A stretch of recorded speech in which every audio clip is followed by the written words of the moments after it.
Assalamualaikum warahmatullahi wabarakatuh. Perkenalkan, nama saya Dewi Artikasari dengan NIM 2303200055. Pada kesempatan kali ini, saya akan menyampaikan presentasi sebagai bagian dari tugas mata kuliah negosiasi dan advokasi bisnis yang diampu oleh Bapak Wahyu Isnanda Nasution, SSTMP. Adapun materi yang akan saya presentasikan yaitu berjudul penyusunan policy brief dan dokumen advokasi agribisnis. Pada pertemuan ini kita akan mempelajari bagaimana data, fakta, hasil analisis dan aspirasi pelaku agribisnis dapat diubah menjadi rekomendasi kebijakan yang singkat, jelas, berbasis bukti serta dapat digunakan oleh pengambil keputusan. Dalam praktik advokasi memiliki masalah yang penting. Yang penting saja belum cukup. Petani mungkin menghadapi harga hasil panen yang jatuh, keterbatasan pupuk, kemudian rusaknya irigasi, kesulitan memperoleh modal, atau lemahnya akses pasar. Namun apabila masalah tersebut hanya disampaikan dalam bentuk keluhan yang panjang dan tidak terstruktur, pembuat kebijakan belum tentu memahami inti persoalan dan tindakan yang diharapkan. Karena itu, advokasi membutuhkan dokumen yang mampu menjembatani kenyataan di lapangan dengan proses pengambilan keputusan. Salah satu dokumen yang paling sering digunakan yaitu untuk tujuan tersebut adalah policy brief. Policy brief bukan sekadar ringkasan laporan penelitian. Dokumen ini dirancang untuk menyampaikan isu penting, bukti pendukung, analisis, pilihan solusi, dan rekomendasi kebijakan secara langsung kepada orang yang memiliki kewenangan untuk bertindak. Setelah mengikuti pembelajaran ini, mahasiswa diharapkan mampu menjelaskan pengertian dan fungsi policy brief, membedakannya dari laporan penelitian, mengenali sebagai jenis dokumen advokasi, memahami struktur policy brief, menyusun latar belakang dan analisis masalah, merumuskan alternatif kebijakan, menulis rekomendasi yang kuat, serta menghindari kesalahan umum dalam penulisan policy brief. Pada bagian kedua, kita akan mempraktikkan seluruh langkah tersebut melalui studi kasus tentang penurunan harga cabai ketika panen raya. Mari kita mulai dengan memahami apa yang dimaksud dengan policy brief. Apa itu policy brief? Policy brief yaitu adalah dokumen singkat, padat, dan berbasis bukti yang menyajikan inti permasalahan beserta rekomendasi kebijakan secara jelas kepada pembuat kebijakan. Terdapat beberapa unsur penting dalam definisi tersebut. Yang pertama yaitu policy brief bersifat singkat. Dokumen ini umumnya hanya terdiri atas beberapa halaman. Singkat bukan berarti dangkal. Singkat berarti setiap bagian dipilih secara cermat agar baca langsung menemukan informasi yang paling penting. Setiap paragraf harus memiliki fungsi. Penulis tidak perlu memasukkan seluruh teori, seluruh proses penelitian, atau seluruh data mentah. Penulis memilih fakta dan bukti yang paling relevan untuk menjelaskan masalah yang mendukung rekomendasi. Ketiga, policy brief harus berbasis bukti. Rekomendasi tidak boleh hanya bersumber dari opini pribadi. Data statistik, hasil survei, temuan lapangan, laporan resmi, dan hasil penelitian digunakan untuk memperkuat analisis. Keempat yaitu policy brief berorientasi pada kebijakan dan tindakan. Dokumen ini tidak berhenti pada penjelasan masalah. Policy brief harus menjawab pertanyaan apa yang perlu dijawab, apa yang perlu dilakukan, siapa yang harus melakukannya, dan bagaimana tindakan itu dapat dilaksanakan secara realistis. Fungsi policy brief yaitu yang utama adalah dalam advokasi. Fungsi pertama itu menyampaikan pesan penting dan rekomendasi kebijakan secara ringkas serta jelas. Fungsi kedua adalah membantu pembuat kebijakan memahami isu dan mengambil keputusan dengan lebih cepat. Pembuat kebijakan sering menghadapi banyak persoalan, agenda, dan dokumen. Mereka tidak selalu memiliki waktu membaca laporan, meneliti puluhan atau ratusan halaman. Fungsi ketiga adalah menjadi alat komunikasi strategis dalam proses advokasi kebijakan. Polisi brief dapat digunakan dalam audiensi, pertemuan dengan dinas, dialog dengan legislatif, seminar kebijakan, atau komunikasi dengan media. Fungsi keempat adalah mendukung perubahan kebijakan berbasis data dan fakta. Polisi brief membantu memastikan bahwa keputusan tidak hanya lahir dari asumsi atau tekanan saat, tetapi mempertimbangkan bukti yang dapat dipertanggungjawabkan. Mengapa polisi brief penting? Polisi brief penting karena pembuat kebijakan umumnya tidak membaca laporan yang terlalu panjang. Waktu mereka terbatas dan dokumen yang harus dipelajari sangat banyak. Kemudian karena itu informasi harus disajikan dalam bentuk yang ringkas dan mudah dipahami. Polisi brief juga penting karena keputusan yang baik membutuhkan informasi yang tepat. Ringkasan yang jelas membantu pembuat kebijakan memahami masalah dan pilihan solusi tanpa kehilangan inti persoalan. Kemudian selain itu, polisi brief menuntut penggunaan data. Rekomendasi yang kuat lahir dari data yang bukti yang akurat, bukan sekadar opini dan asumsi. Polisi brief menggunakan bahasa sederhana, struktur yang logis, kemudian dan visual yang jelas. Hal tersebut membuat pesan lebih mudah diterima, diingat, dan ditindaklanjuti. Terakhir, polisi brief juga berfokus pada solusi. Dokumen ini tidak hanya menjelaskan bahwa masalah terjadi, tetapi juga menawarkan alternatif dan rekomendasi kebijakan yang konkret. Perbedaan polisi brief dan laporan penelitian serta jenis dokumen advokasi perbedaannya yaitu polisi brief dan laporan penelitian sama-sama dapat menggunakan data. Namun tujuan kemudian audiens panjang, bahasa, isi utama, dan hasil akhirnya berbeda. Dari sisi tujuan, polisi brief bertujuan untuk mempengaruhi kebijakan dan mendorong tindakan. Laporan penelitian bertujuan untuk menjelaskan temuan secara ilmiah. Dari sisi audiens, polisi brief ditunjukkan kepada pembuat kebijakan, praktisi, organisasi masyarakat, kemudian media dan publik umum. Laporan penelitian terutama ditunjukkan kepada akademisi, peneliti, dan mahasiswa. Dari sisi panjang, polisi brief biasanya singkat, misalnya 2-4 halaman. Laporan penelitian dapat terdiri atas puluhan hingga ratusan halaman. Dari sisi bahasa, polisi brief menggunakan bahasa sederhana, komunikatif, dan mudah dipahami. Laporan penelitian cenderung menggunakan bahasa akademik, formal, dan teknis.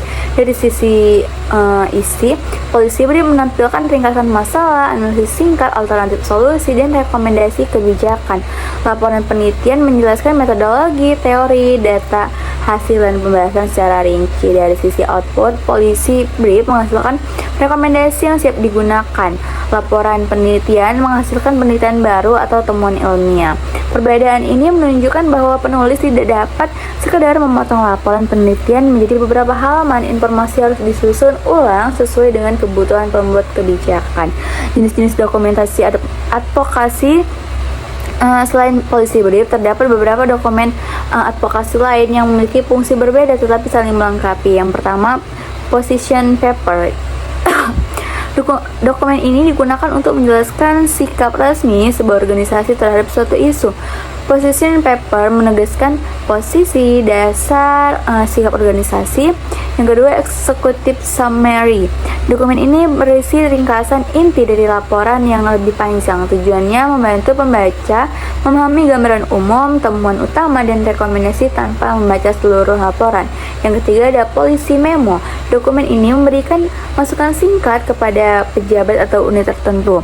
Policy memo biasanya lebih langsung dan dapat disusun untuk kebutuhan internal. Yang keempat yaitu naskah audiensi. Dokumen ini digunakan sebagai bahan presentasi ketika bertemu dengan pengambil keputusan. Isinya dapat berupa aturan, penyampaian masalah, data kunci, tuntutan, dan usulan tindak lanjut. Dokumen ini digunakan sebagai bahan presentasi ketika bertemu pengambil keputusan. Isinya berupa urutan, penyampaian masalah, data kunci, tuntutan, dan usulan tindak lanjut. Pemilihan dokumen bergantung pada tujuan advokasi. Policy brief digunakan ketika kita ingin menyampaikan rekomendasi kebijakan. Position paper digunakan ketika organisasi ingin menegaskan sikap. Executive summary digunakan untuk meringkas dokumen panjang.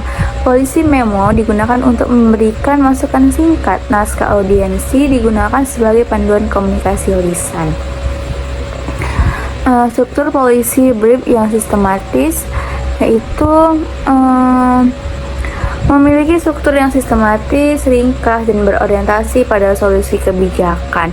Bahan ajar memuat 8 bagian utama, yaitu judul, ringkasan, latar belakang, permasalahan, analisis, alternatif solusi, rekomendasi, dan penutup. Pertama, judul. Judul harus jelas, spesifik, dan menarik perhatian. Judul yang terlalu umum tidak membantu pembaca memahami masalah. Misalnya judulnya yaitu masalah pertanian, terlalu luas. Judul strategi menjaga stabilitas pasokan cabai saat panen raya, lebih jelas karena menunjukkan isu dan arah pembahasan. Yang kedua, ringkasan memuat intisari isu, terutama temuan utama dan rekomendasi dalam 3-5 kalimat. Ringkasan harus dapat berdiri sendiri. Seseorang yang hanya membaca bagian ini sudah harus memahami masalah utama dan tindakan yang disarankan. Yang ketiga, latar belakang. Latar belakang menjelaskan konteks isu, data penting, kemudian kondisi saat ini, dan alasan mengapa isu relevan. Bagian ini menunjukkan bahwa masalah itu benar-benar terjadi dan layak mendapatkan perhatian. Yang keempat, permasalahan. Bagian permasalahan menguraikan masalah utama yang ingin diselesaikan. Masalah harus dirumuskan secara spesifik agar analisis dan rekomendasi tidak melebar. Yang kelima, analisis. Analisis menjelaskan akar masalah, penyebab, kemudian fakta, data, pihak terdampak, dan konsekuensinya. Analisis tidak hanya menyebut gejala, tetapi menunjukkan hubungan sebab dan akibat. Keenam, alternatif solusi. Bagian ini menyajikan beberapa pilihan kebijakan atau solusi yang dapat dipertimbangkan. Setiap alternatif perlu dibandingkan berdasarkan manfaat, kelemahan, biaya, risiko, waktu, dan kelayakan. Ketujuh, rekomendasi. Rekomendasi adalah pilihan terbaik yang dinilai paling efektif, efisien, realistis, dan sesuai kewenangan. Rekomendasi harus spesifik dan dapat ditindaklanjuti. Yang kedelapan, penutup. Penutup menegaskan kembali urgensi masalah dan harapan tindak lanjut. Penutup dapat menjadi pengingat bahwa tidak bertindak juga memiliki konsekuensi. Dalam penulisan, gunakan bahasa yang sederhana dan langsung ke inti. Kemudian dukungan setiap klaim penting dengan data dan bukti yang kredibel. Pahami audiens sehingga informasi yang ditampilkan sesuai dengan kebutuhan mereka. Hindari jargon dan penjelasan yang bertele-tele. Pastikan rekomendasi realistis serta sesuai dengan kewenangan pihak yang dituju.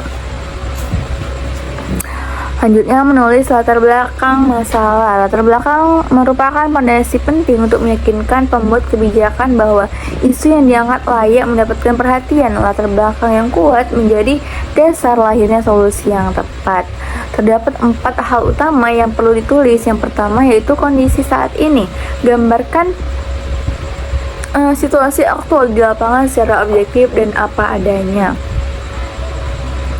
Yang kedua yaitu fakta. Sajikan pernyataan yang dapat diverifikasi. Fakta dapat berasal dari observasi, kemudian dokumen, catatan produksi, harga pasar, atau laporan resmi.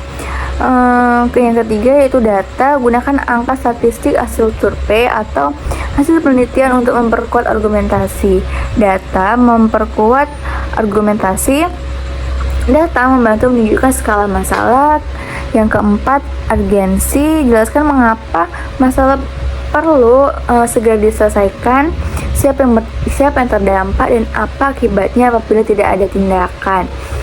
Sebagai ilustrasi, kasus harga gabah turun saat panen raya dan dapat ditulis sebagai berikut. Kondisi saat ini, setiap musim panen raya, harga gabah di tingkat petani mengalami beberapa penurunan signifikan. Faktanya yaitu tingkat petani mengalami penurunan signifikan. Faktanya, sebagian petani menerima harga gabah di bawah biaya produksi. Data ilustratif pada bahan ajar menyebut penurunan harga sebesar 18% dibanding bulan sebelumnya. Pada periode panen raya di 10 provinsi sentra, urgensinya itu jika dibiarkan pendapatan petani menurun, minat bertani berkurang, dan ketahanan pangan dapat terancam. Perhatikan bahwa latar belakang tidak hanya mengatakan harga gabah rendah. Latar belakang menunjukkan kondisi, fakta, data, dan dampak. Dengan cara tersebut, isu menjadi lebih kuat dan sulit diabaikan. Menyusun analisis masalah. Analisis masalah yang baik membantu kita memahami akar permasalahan secara mendalam, sehingga rekomendasi tepat sasaran dan berdampak nyata. Analisis dapat dimulai dengan mengidentifikasi penyebab utama. Pertanyaannya adalah, mengapa masalah terjadi, faktor apa yang paling berpengaruh, dan apa akar penyebabnya. Selanjutnya, analisis menjelaskan dampak, apa akibat jangka pendek dan jangka panjang, bagaimana masalah mempengaruhi tujuan pembangunan agribisnis, kemudian tentukan pihak yang terdampak, siapa yang terkena dampak secara langsung dan tidak langsung, seberapa besar pengaruhnya terhadap mereka. Terakhir, kumpulkan bukti pendukung, data fakta, kemudian hasil penelitian dan sumber terpercaya yang dapat digunakan untuk memperkuat analisis. Beberapa teknik yang dapat digunakan adalah diagram tulang ikan atau fishbone untuk mengurangi penyebab ke dalam kategori, pohon masalah untuk melihat hubungan sebab akibat, analisis SWOT untuk mengidentifikasi faktor internal dan eksternal, serta analisis data untuk menemukan pola dan informasi kuantitatif maupun kualitatif. Alur analisis dapat dilakukan melalui 5 langkah, yaitu mengumpulkan data dan fakta, mengidentifikasi penyebab utama, menentukan dampak serta pihak terdampak, mengumpulkan bukti pendukung, kemudian menyimpulkan dan merumuskan inti masalah. Analisis yang efektif harus berfokus pada fakta, bukan asumsi. Data yang digunakan harus akurat dan relevan. Berbagai perspektif perlu dilibatkan agar analisis tidak hanya mencerminkan kepentingan satu pihak. Seluruh analisis harus tetap dikaitkan dengan tujuan advokasi. Menyusun alternatif dan rekomendasi kebijakan. Alternatif kebijakan adalah beberapa pilihan solusi yang dapat diambil untuk mengatasi masalah. Setiap alternatif memiliki kelebihan dan kekurangan yang perlu dipertimbangkan sebelum memilih tindakan terbaik. Dalam contoh penurunan harga gabah, alternatif pertama adalah pemerintah membeli gabah melalui petani melalui bulog pada harga dasar tertentu. Kelebihannya adalah cepat menstabilkan harga dan melindungi petani dalam jangka pendek. Kekurangannya yaitu adalah membutuhkan anggaran besar, beresiko menimbulkan penumpukan stok dan belum tentu menyentuh akar masalah struktur pasar. Alternatif kedua adalah membentuk atau memperkuat koperasi petani. Kelebihannya yaitu adalah meningkatkan posisi tawar, akses pasar, kemandirian, dan manfaat jangka panjang. Kemudian kekurangannya yaitu adalah membutuhkan waktu, kapasitas manajemen petani masih beragam dan memerlukan pendampingan intensif. Alternatif ketiga adalah mendorong industri pengolahan gabah di daerah. Kelebihannya yaitu adalah meningkatkan nilai tambah dan membuka lapangan kerja dan mengurangi ketergantungan pada penjualan gabah mentah. Membuka lapangan kerja dan mengurangi ketergantungan pada penjualan gabah mentah. Kekurangannya yaitu adalah membutuhkan investasi awal, kesiapan infrastruktur, dan dampaknya terhadap harga tidak selalu langsung terasa. Alternatif tidak harus dipilih semuanya. Pilihan terbaiknya yaitu adalah kombinasi alternatif yang paling efektif, efisien, realistis, serta memberikan dampak besar dengan resiko yang dapat dikelola. Setelah menilai alternatif, penulis menyusun rekomendasi. Rekomendasi yang kuat harus spesifik dan realistis, dapat dilaksanakan sesuai dengan kewenangan dan berbasis bukti. Spesifik berarti jelas, terarah, dan tidak menimbulkan banyak tafsir. Realistis berarti mempertimbangkan sumber daya, waktu, dan kondisi yang tersedia. Dapat dilaksanakan berarti langkah yang disarankan dapat diimplementasikan secara nyata. Sesuai kewenangan berarti ditunjukkan kepada pihak yang memang memiliki tugas dan fungsi untuk bertindak.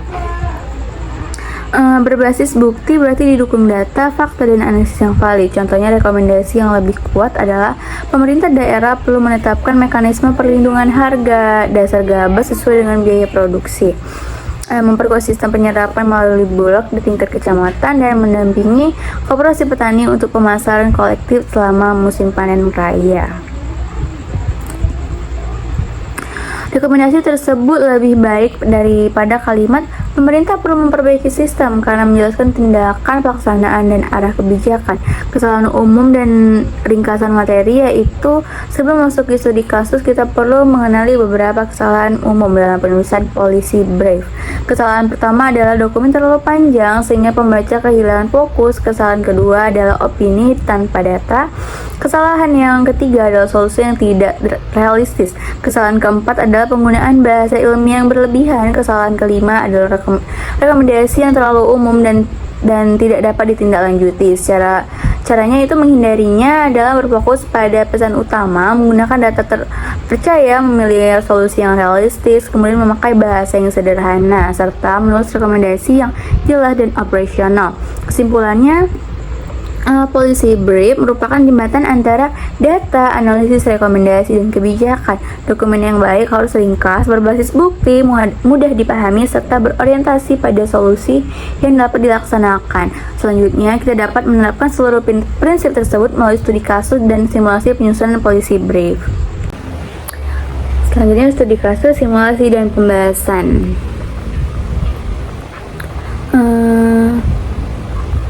Narasi studi kasus harga cabai turun saat panen raya. Perhatikan studi kasus berikut. Kabupaten Tani Makmur merupakan salah satu sentra produksi cabai. Sebagian besar petani menanam cabai karena komoditas ini memiliki nilai ekonomi yang tinggi dan dapat dipasarkan dalam keadaan segar maupun diolah. Pada awal musim tanam, harga cabai cukup baik. Banyak petani kemudian menanam pada waktu yang hampir bersamaan. Ketika masa panen tiba, produksi meningkat tajam. Bahan ajar memberikan ilustrasi bahwa produk cabai dapat meningkat sekitar 30-40% pada saat panen puncak. Peningkatan produksi tidak diikuti oleh peningkatan daya serap pasar. Cabai segar memiliki daya simpan pendek dan mudah rusak, sementara itu fasilitas penyimpanan dingin, tempat sortasi, pengemasan, dan unit pengolahan masih terbatas. Akibatnya, petani harus menjual cabai segera setelah panen. Ketika pasokan melimpah, harga di tingkat petani turun tajam, sebagian hasil bahkan tidak terjual dan menjadi limbah. Pada saat yang sama, harga di tingkat konsumen tidak selalu turun sebesar penurunan harga di tingkat petani. Biaya pengangkutan, susut produk, kemudian rantai distribusi dan keterbatasan informasi membuat perbedaan harga antara petani dan konsumen tetap lebar. Kelompok tani telah menyampaikan keluhan ini melalui media sosial. Beberapa anggota mengusulkan agar pemerintah langsung membeli seluruh hasil panen. Sebagian anggota lain mengusulkan pembangunan gudang pendinginan. Ada pula yang meminta pengembangan industri pengolahan cabai menjadi cabai kering, bubuk cabai, dan saus. Dinas Pertanian meminta kelompok tani menyampaikan usulan dalam bentuk polisi brief yang ringkas dan berbasis bukti. Dokumen harus menjelaskan masalah, penyebab, kemudian dampak, pilihan solusi, dan rekomendasi yang dapat dilaksanakan. Kelompok tani kemudian bekerja sama dengan mahasiswa, penyuluh, koperasi, pelaku usaha, kemudian pengolah pasar untuk menyusun polisi brief berjudul Strategi Menjaga Stabilitas Pasokan Cabai Saat Panen Raya. Tugas kita di sini yaitu untuk menganalisis bagaimana polisi brief tersebut disusun dan mengapa setiap bagian diperlukan. Langkah pertama yaitu menentukan audiensi, tujuan, dan judul. Langkah pertama yaitu adalah menentukan audiens. Dalam kasus ini, audiens utama adalah pemerintah daerah, khususnya Dinas Pertanian, Dinas Perdagangan, Badan Perencanaan Daerah, dan unit yang menangani koperasi serta industri kecil. Karena audiensnya adalah pembuat kebijakan daerah, pesan harus menekankan dampak ekonomi, kerugian petani, kemudian pemborosan hasil panen, kestabilan pasokan, dan tindakan yang sesuai kewenangan pemerintah daerah. Tujuan polisi brief adalah mendorong pemerintah daerah untuk memperkuat penanganan pasca penyimpanan, pengolahan, kemitraan pasar, kemudian serta data informasi pasokan dan harga. Judul harus singkat, jelas, spesifik, dan menarik. Judul yang dipilih adalah Strategi Menjaga Stabilitas Pasokan Cabai Saat Panen Raya. Judul tambahan atau subjudul dapat berbunyi meningkatkan nilai jumlah jual petani dan menjaga ketersediaan cabai di pasar konsumen. Judul tersebut tidak sekedar menyebut masalah harga cabai, judul langsung menunjukkan tujuan kebijakan, yaitu menjaga stabilitas pasokan sekaligus meningkatkan nilai jual petani. Langkah kedua yaitu menyusun ringkasan dan latar belakang. Contohnya yaitu ringkasan policy brief. Saat panen raya, pasokan cabai meningkat tajam sehingga harga di tingkat petani cenderung turun dan banyak cabai tidak terserap pasar. Keterbatasan fasilitas pasca panen, penyimpanan, pengolahan, serta informasi pasokan memperbesar kerugian petani dan pemborosan hasil. Policy brief ini merekomendasikan penguatan sarana pasca panen, pengembangan unit pengolahan, kemitraan dengan pelaku usaha, dan sistem informasi pasokan serta harga secara berkala. Ringkasan tersebut memuat masalah, penyebab utama, dampak, dan rekomendasi.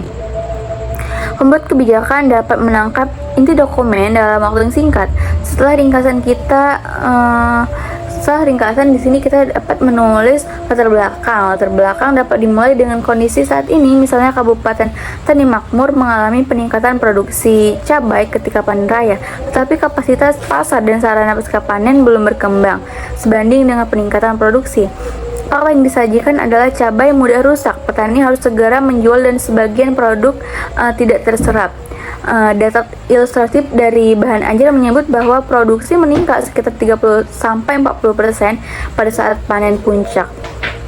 Urgensinya yaitu adalah pendapatan petani menurun, hasil panen terbuang, harga menjadi tidak stabil, dan pasokan di luar musim panen tetap rentan. Dengan demikian, masalah bukan hanya harga rendah, tetapi juga kelemahan sistem pasca panen dan rantai pasok. Langkah ketiga, merumuskan permasalahan dan analisis. Rumusan permasalahan yaitu permasalahan utama dapat dirumuskan dalam 3 poin. Yang pertama, pasokan cabai melimpah pada saat panen raya, tetapi daya pasar terbatas. Yang kedua, kapasitas penyimpanan, sortasi, pengemasan, dan fasilitas pasca panen masih rendah. Yang ketiga, ketergantungan pada penjualan cabai segar menyebabkan harga sangat mudah berfluktuasi. Rumusan tersebut lebih tajam daripada kalimat harga cabai turun. Penurunan harga diposisikan sebagai dampak dari masalah yang lebih struktural. Analisis akar masalah, kita dapat menggunakan pohon masalah. Masalah inti adalah rendahnya kemampuan sistem agribisnis menyerap lonjakan produk cabai saat panen raya. Penyebab pertama yaitu adalah jadwal tanam yang hampir bersamaan sehingga panen terkonsentrasi pada waktu tertentu. Penyebab kedua adalah minimnya penyimpanan dingin dan fasilitas pasca panen sehingga cabai tidak dapat disimpan lebih lama. Penyebab ketiga adalah terbatasnya unit pengolahan cabai yang tidak memenuhi standar pasar segar sebelum banyak diolah menjadi produk bernilai tambah. Penyebab keempat adalah lemahnya kemitraan antara kelompok tani, pedagang, industri pengolahan, dan pasar modern. Selanjutnya, penyebab kelima adalah informasi mengenai pasokan, permintaan, dan harga belum tersedia secara cepat untuk membantu petani merencanakan produksi. Dampaknya adalah harga di tingkat petani turun, pendapatan menurun, pemborosan hasil meningkat, petani kehilangan modal untuk musim berikutnya, dan stabilitas pasokan jangka panjang terganggu. Pihak yang terdampak meliputi petani, pekerja panen, pedagang, pelaku transportasi, pengolah, pemerintah daerah, dan konsumen. Petani di sini menerima dampak langsung berupa penurunan harga. Konsumen dapat menghadapi harga yang tidak stabil antara musim panen dan musim paceklik. Langkah keempat yaitu menyusun alternatif kebijakan. Berdasarkan analisis, kita menyusun beberapa alternatif kebijakan. Alternatif tidak boleh muncul secara tiba-tiba. Setiap alternatif harus menjawab penyebab yang telah diidentifikasi. Pembelian langsung oleh pemerintah. Pemerintah membeli sebagian cabai ketika harga jatuh. Kelebihannya adalah dapat membantu menahan penurunan harga dalam jangka pendek. Kekurangannya adalah membutuhkan anggaran besar, risiko cabai rusak tetap tinggi, dan pemerintah harus memiliki mekanisme penyimpanan atau penyaluran. Penguatan fasilitas pasca panen dan penyimpanan dingin. Pemerintah mendukung tempat sortasi, pengemasan, penyimpanan dingin, dan pengangkutan yang lebih baik. Kelebihannya yaitu adalah mengurangi kerusakan dan memperpanjang waktu pemasaran. Kekurangannya adalah membutuhkan investasi, pengelolaan energi, dan biaya operasional. Kemudian pengembangan unit pengolahan cabai. Cabai kemudian diolah menjadi cabai kering, bubuk, saus, atau produk lain. Kelebihannya adalah meningkatkan nilai tambah, menyerap produk yang tidak sesuai dengan sesuai pasar segar, kemudian dan membuka lapangan kerja. Kekurangannya adalah membutuhkan teknologi, standar mutu, pasar, kemudian izin dan kapasitas usaha. Kementerian dan Sistem Informasi Pasokan. Kelompok tani menjalin kontrak dengan industri rumah makan, pasar modern, dan distributor disertai dengan informasi produk serta permintaan. Kelebihannya adalah membantu perencanaan dan memperluas pasar. Kekurangannya adalah membutuhkan disiplin mutu, volume, jadwal, dan koordinasi antar petani. Serta membandingkan alternatif. Kita dapat menyimpulkan bahwa satu solusi tunggal tidak cukup. Pembelian langsung dapat menjadi tindakan darurat, tetapi solusi jangka menengah dan jangka panjang memerlukan penguatan fasilitas pasca panen, pengolahan mitra, dan informasi pasar. Langkah kelima yaitu menulis rekomendasi kebijakan. Rekomendasi harus dipilih berdasarkan efektivitas, efisiensi, kelayakan, dampak, resiko, dan kesesuaian kewenangan. Dalam kasus ini, rekomendasi dapat ditunjukkan kepada pemerintah daerah dengan 4 tindakan utama. Yang pertama itu pembangunan atau memperkuat sarana pasca panen dan penyimpanan dingin di sentra produksi melalui pengolahan koperasi atau unit usaha bersama. Yang kedua yaitu mendorong pengembangan industri. Pengolahan cabai skala kecil dan menengah termasuk pelatihan produksi, standar mutu, kemasan, izin, dan pemasaran. Yang ketiga itu memfasilitasi kemitraan antar kelompok tani dengan industri pengolahan, pasar modern, usaha kuliner, dan distributor berdasarkan standar mutu, volume, serta jadwal pasokan. Yang keempat itu mengembangkan sistem informasi harga, pasokan, permintaan, dan jadwal tanam untuk mendukung perencanaan produksi secara lebih baik. Rekomendasi dapat diperkuat dengan pembagian waktu. Dalam 3 bulan pertama, pemerintah melakukan pemetaan produksi sarana pasca panen, calon mitra, dan kebutuhan pelatihan. Dalam 6-12 bulan, pemerintah mulai memfasilitasi percontohan, pendampingan, pengolahan, serta kemitraan pemasaran. Evaluasi dilakukan berdasarkan perubahan tingkat kerusakan, volume produk yang diolah, jumlah kemitraan, dan perkembangan harga di tingkat petani. Dengan pembagian tersebut, rekomendasi menjadi lebih operasional. Dokumen tidak hanya mengatakan apa yang harus dilakukan, tetapi juga memberikan arah pelaksanaan dan indikator tidak lanjut. Simulasi audiensi menggunakan policy brief. Setelah policy brief selesai, kelompok tani melakukan audiensi dengan pemerintah daerah. Berikut contoh dialog yang dapat dibicarakan, yaitu Ketua Kelompok Tani: terima kasih atas kesempatan yang diberikan. Kami membawa policy brief mengenai penurunan harga cabai saat panen raya. Berdasarkan data produksi kelompok, lonjakan pasokan tidak diikuti kapasitas penyimpanan dan pengelolaan yang memadai. Dampaknya, petani menjual di bawah harga yang diharapkan dan sebagian produk terbuang. Kepala Dinas Pertanian mengatakan, apa tindakan yang paling mendesak menurut kelompok? Ketua Kelompok Tani menjawab, dalam jangka pendek kami membutuhkan koordinasi pasar dan penyerapan produk. Untuk jangka menengah kami merekomendasikan fasilitas sortasi dan penyimpanan yang dikelola koperasi dan pelatihan pengolahan serta kemitraan dengan pembeli. Kami juga mengusulkan sistem informasi pasokan agar jadwal tanam tidak seluruhnya bersamaan. Kepala Dinas Pertanian menjawab, apakah kelompok siap mengelola fasilitas jika bantuan diberikan? Ketua koperasi menjawab, kami siap membentuk unit pengelola, menetapkan iuran operasional, mencatat volume yang masuk, dan menyampaikan laporan berkala. Namun, kami membutuhkan pelatihan manajemen dan pendampingan pada tahap awal. Perwakilan Dinas Perdagangan mengatakan, kami dapat membantu mempertemukan kelompok dengan pelaku pasar dan industri. Tolong lengkapi data, volume mingguan, mutu produk, serta waktu panen. Ketua kelompok tani mengatakan data tersebut telah kami siapkan sebagai lampiran. Kami berharap pertemuan ini menghasilkan jadwal tindak lanjut dan tim kecil yang melibatkan dinas, kemudian koperasi, penyuluh, serta calon pembeli.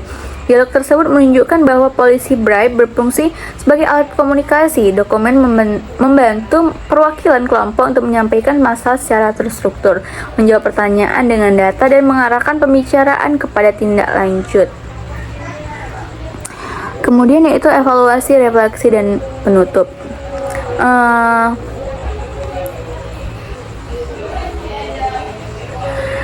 Evaluasi polisi bribe dalam studi kasus ini yaitu apakah dokumen terlalu panjang? Jawabannya yaitu tidak. Informasi dipilih berdasarkan kebutuhan pembuat kebijakan. Apakah dokumen hanya berisi opini? Jawabannya tidak, karena masalah dijelaskan melalui fakta, data, produksi, karakteristik cabai yang mudah rusak, serta analisis rantai pasok. Lanjutnya, apakah solusi realistis? Jawabannya solusi dipilih dengan mempertimbangkan kewenangan pemerintah daerah, kapasitas kelompok, kebutuhan investasi, dan tahapan pelaksanaan. Selanjutnya, apakah bahasa yang digunakan mudah dipahami? Jawabannya istilah teknis dibatasi dan setiap rekomendasi ditulis secara langsung. Selanjutnya, apakah rekomendasi jelas? Jawabannya iya. Rekomendasi menjelaskan tindakan, sasaran, pelaksana, dan arah tindak lanjut. Sebagai refleksi, mahasiswa dapat memilih salah satu isu agribisnis seperti pupuk, sawit, padi, hortikultura, jagung, atau kopi. Setelah itu, lakukan 6 tahap. Yang pertama itu pilih isu, analisis masalah, rumusan solusi, tulis polisi brief 1 halaman, presentasikan, kemudian lakukan diskusi dan perbaikan. Dalam penyusunan tugas tersebut, gunakan data dan fakta yang valid, buat rekomendasi yang spesifik, serta dapat dilaksanakan. Gunakan bahasa yang ringkas dan mudah dipahami, yang pada akhirnya advokasi yang baik tidak berhenti pada penyampaian aspirasi. Advokasi perlu menghasilkan rekomendasi kebijakan yang jelas, berbasis bukti, dan dapat digunakan oleh pengambil keputusan. Polisi bribe adalah alat untuk mengubah data menjadi analisis menjadi rekomendasi, dan rekomendasi menjadi peluang tindakan kebijakan. Dengan pembelajaran mengenai penyusunan polisi bribe dan dokumen advokasi agribisnis, semoga naskah ini membantu kita menyampaikan kepentingan petani dan pelaku agribisnis secara lebih sistematis, kredibel, dan berdampak.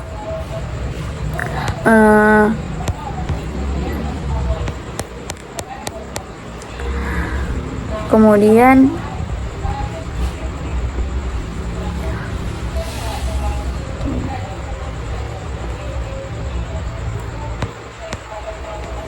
alternatif solusinya yaitu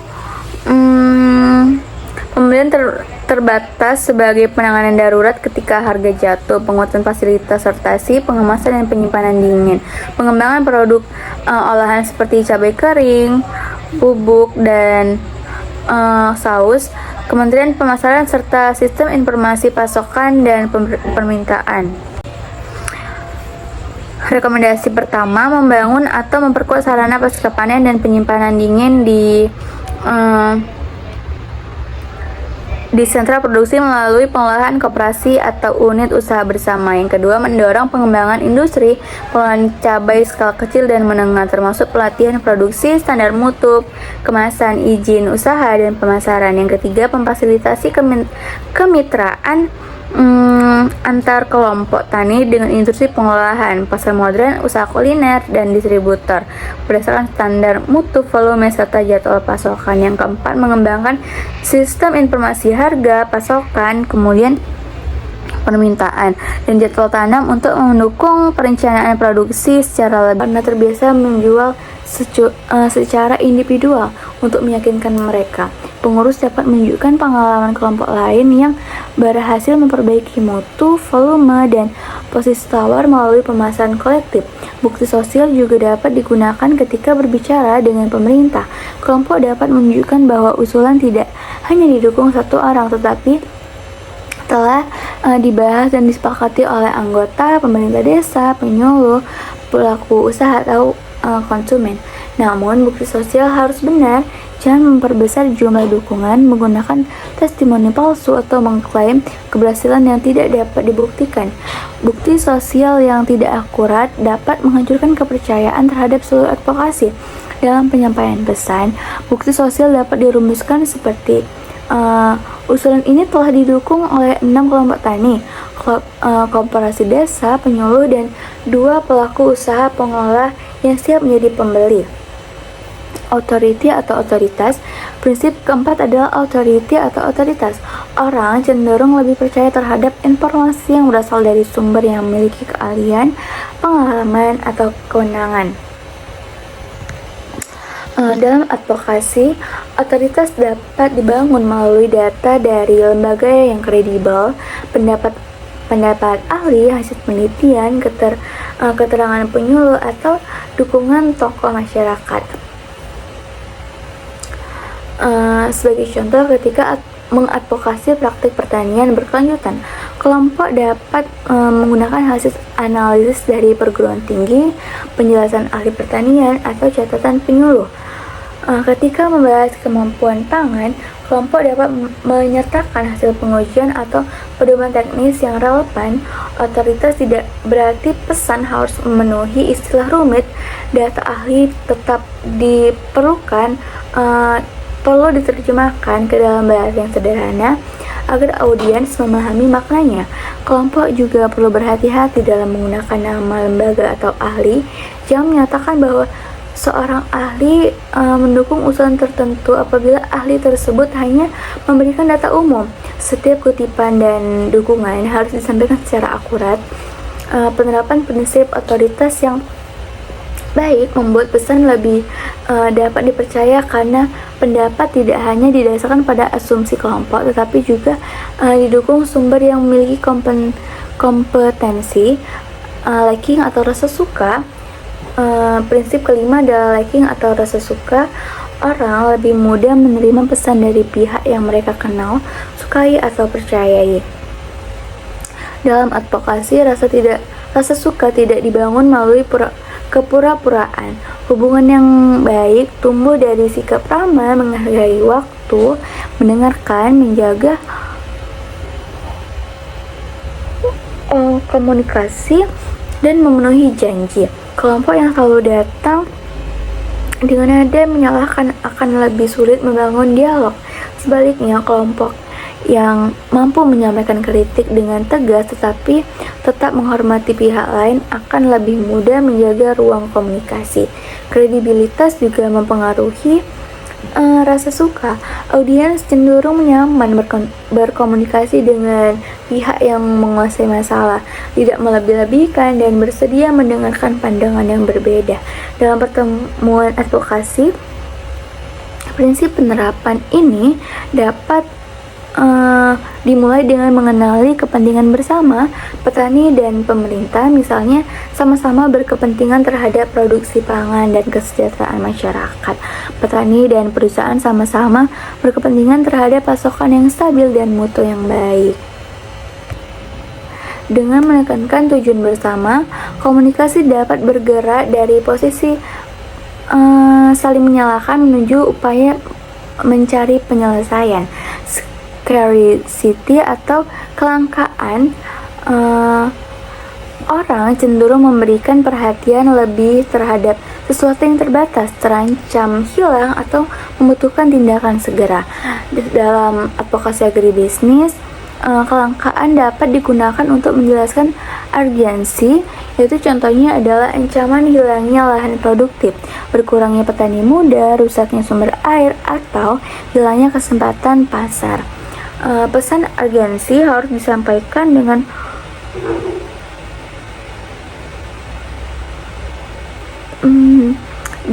jujur dan profesional. Jangan menakut-nakuti audiens menggunakan ancaman yang tidak didukung fakta. Urgensi yang berlebihan dapat membuat pesan dianggap dramatis dan tidak dapat dipercayai. Contoh pesan yang tepat adalah jika perbaikan jalan produksi tidak dilakukan sebelum musim musim hujan, biaya angkut diperkirakan kembali meningkat dan sebagian hasil panen berisiko terlambat sampai ke pembeli. Pesan tersebut menunjukkan batas waktu, resiko, dan kebutuhan tindakan. Audiens memahami bahwa keputusan tidak dapat terus ditunda. Keenam, prinsip persuasi dapat digunakan secara bersamaan. Sebuah pesan dapat menggunakan data ahli sebagai otoritas, dukungan kelompok lain sebagai bukti sosial, hubungan baik sebagai liking, dan penjelasan batas waktu sebagai scarcity. Namun, penggunaan harus tetap etis, terbuka, dan berorientasi pada pemecahan masalah. Penyusunan pesan yang efektif yaitu setelah memahami prinsip persuasi, langkah berikutnya adalah menyusun pesan advokasi yang efektif. Pesan yang baik bukan sekadar kumpulan keluhan. Pesan harus membantu audiens memahami apa masalahnya, mengapa masalah tersebut penting, siapa yang terdampak, solusi apa yang ditawarkan, dan tindakan apa yang diharapkan. Dalam materi ini, pesan yang efektif memiliki 5 karakteristik utama, yaitu relevan, jelas, dan ringkas, berbasis solusi dan menarik emosi dan logika, serta konsisten. Kemudian relevan dengan audiens. Karakteristik pertama adalah relevansi. Pesan harus berhubungan dengan kepentingan, tanggung jawab, dan nilai audiens target. Kesalahan umum dalam advokasi adalah menyampaikan pesan yang sama kepada semua pihak, padahal setiap audiens mempunyai perhatian yang berbeda. Kepada pembuat kebijakan, kelompok dapat menekankan dampak ekonomi, ketahanan pangan, dan penerapan dan pendapatan masyarakat, penggunaan anggaran, atau stabilitas sosial. Kepada konsumen, kelompok dapat menekankan keamanan pangan, mutu, kemudian keberlanjutan lingkungan, dan manfaat pembelian produk lokal. Kepada perusahaan, pesan dapat menekankan kepastian pasokan, standar mutu, efisiensi rantai pasok, dan peluang kerjasama dalam jangka panjang. Kepada media, pesan perlu menonjolkan dampak terhadap masyarakat, cerita manusia, data yang menarik, dan perkembangan terbaru. Relevansi tidak berarti mengubah fakta. Fakta yang sama dapat disusun dari sudut yang berbeda sesuai kebutuhan informasi audiens. Sebagai contoh, yaitu kerusakan jalan produksi dapat dijelaskan kepada pemerintah sebagai hambatan ekonomi desa, kepada perusahaan sebagai risiko keterlambatan pasokan, dan kepada masyarakat sebagai penyebab meningkatnya harga serta berkurangnya mutu produksi. Jelas dan ringkas. Karakteristik kedua adalah jelas dan ringkas. Pesan utama harus dapat dipahami tanpa penjelasan yang terlalu panjang. Hindari jargon teknis yang tidak dikenali audiens. Apabila istilah teknis harus digunakan, jelaskan dengan bahasa yang sederhana. Pesan advokasi sebaiknya memiliki satu gagasan utama. Informasi tambahan dapat digunakan sebagai bukti, tetapi jangan sampai menutupi permintaan inti. Sebagai contoh, pesan distribusi pupuk tidak efisien akibat ketidaksesuaian data ERDKK, keterbatasan kios, dan deviasi waktu penyaluran. Mungkin sulit dipahami sebagian audiens. Pesan tersebut dapat disederhanakan menjadi petani yang membutuhkan pupuk sebelum masa tanam, tetapi pupuk sering datang setelah waktu pemupukan lewat. Data penerima dan jadwal distribusi perlu diperbaiki.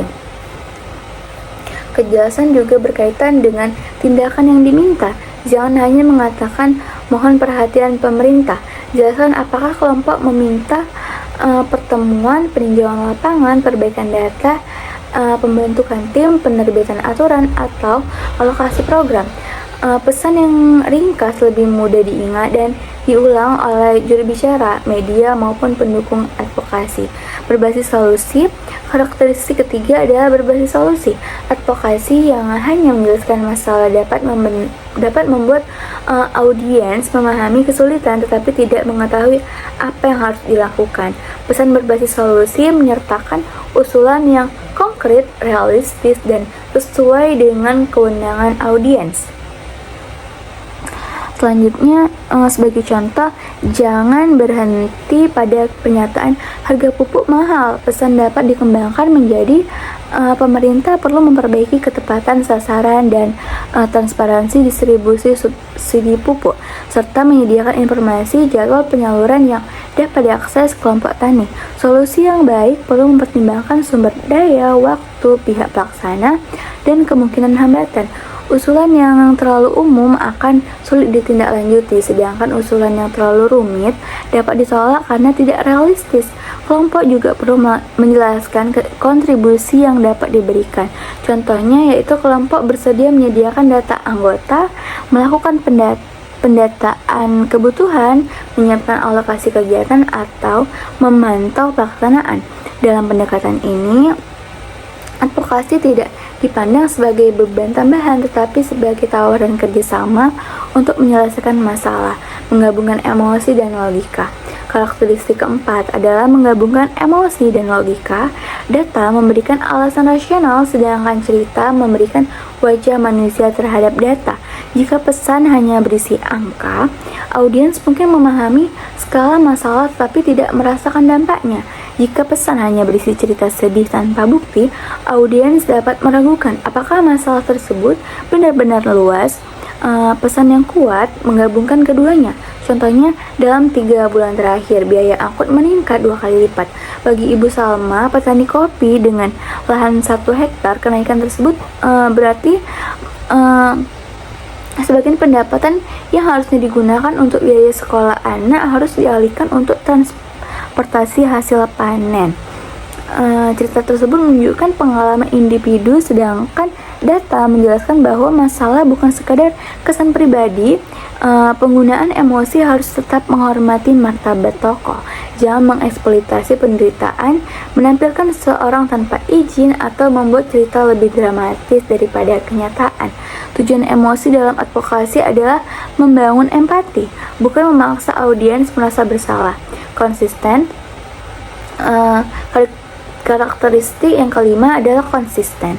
Pesan utama harus sama di seluruh saluran komunikasi dan disampaikan dengan arah yang sama oleh semua juru bicara. Apabila ketua kelompok meminta perbaikan jalan, tetapi juru bicara lain menyampaikan tuntutan harga, audiens dapat bingung mengenai prioritas advokasi. Sebelum melakukan komunikasi publik, organisasi perlu menyampaikan pesan inti, data utama, solusi, dan tindakan yang diminta.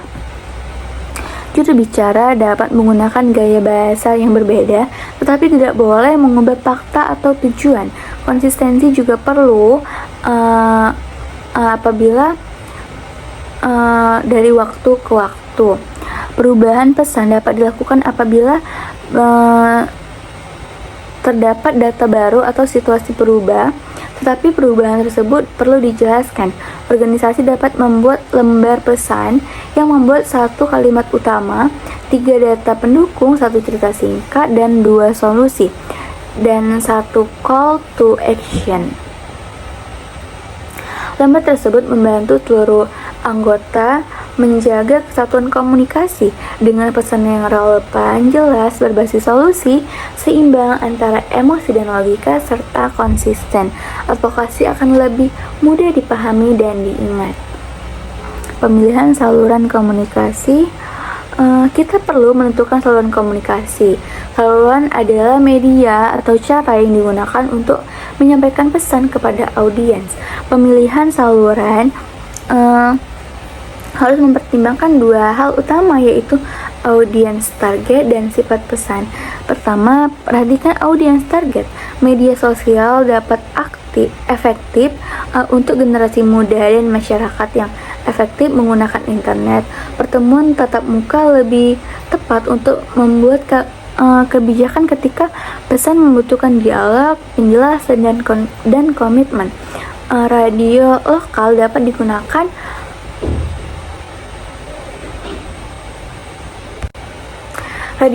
dapat digunakan untuk menjangkau petani di pedesaan.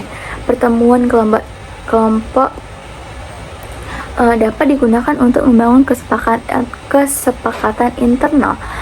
Kedua, perhatikan sifat pesan. Pesan kompleks yang memuat data, analisis, dan rekomendasi membutuhkan laporan, polisi brief, presentasi, atau pertemuan khusus.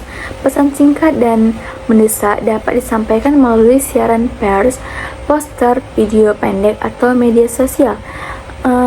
Satu kegiatan advokasi dapat menggunakan beberapa saluran.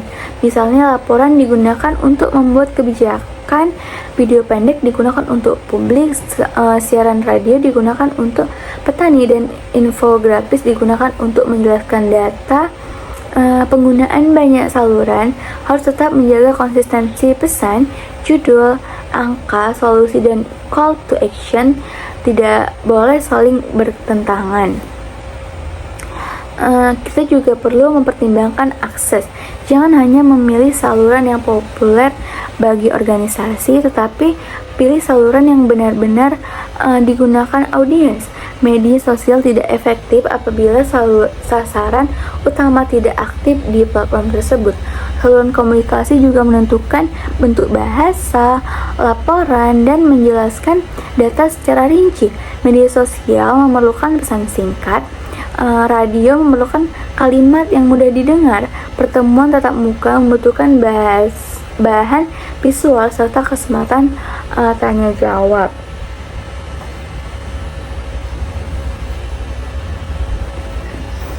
Dengan demikian, efektivitas advokasi tidak hanya ditentukan oleh kualitas pesan, tetapi juga oleh kecocokan antara pesan, audiens, dan saluran. Salah satu teknik yang sangat kuat dalam komunikasi advokasi yaitu adalah storytelling berbasis data. Storytelling adalah cara menyampaikan informasi melalui cerita, tokoh, konflik, perjuangan, dan harapan. Data seringkali terasa dingin dan abstrak. Cerita memberikan wajah manusia terhadap statistik. Sebaliknya, cerita tanpa data dapat terasa seperti pengalaman pribadi yang belum tentu menggambarkan persoalan yang lebih luas.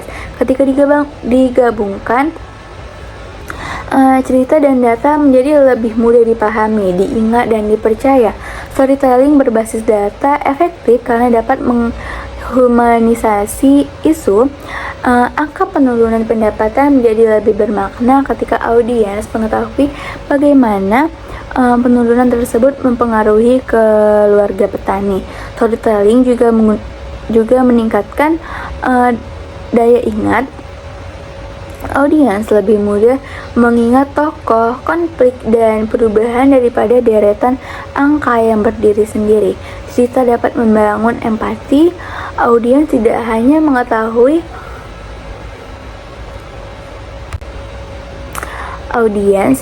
mengetahui bahwa ada masalah, tetapi memahami bagaimana masalah tersebut dirasakan oleh individu atau komunitas.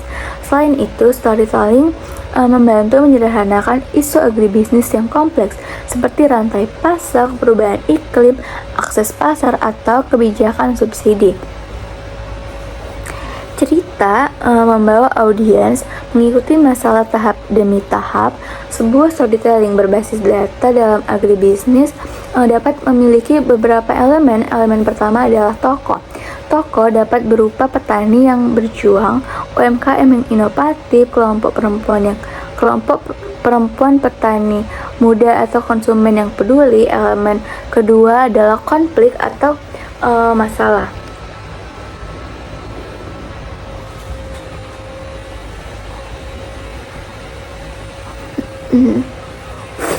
Konflik dapat berupa harga jatuh, gagal panen, jalan rusak, kesulitan modal, kehilangan lahan, atau perubahan iklim.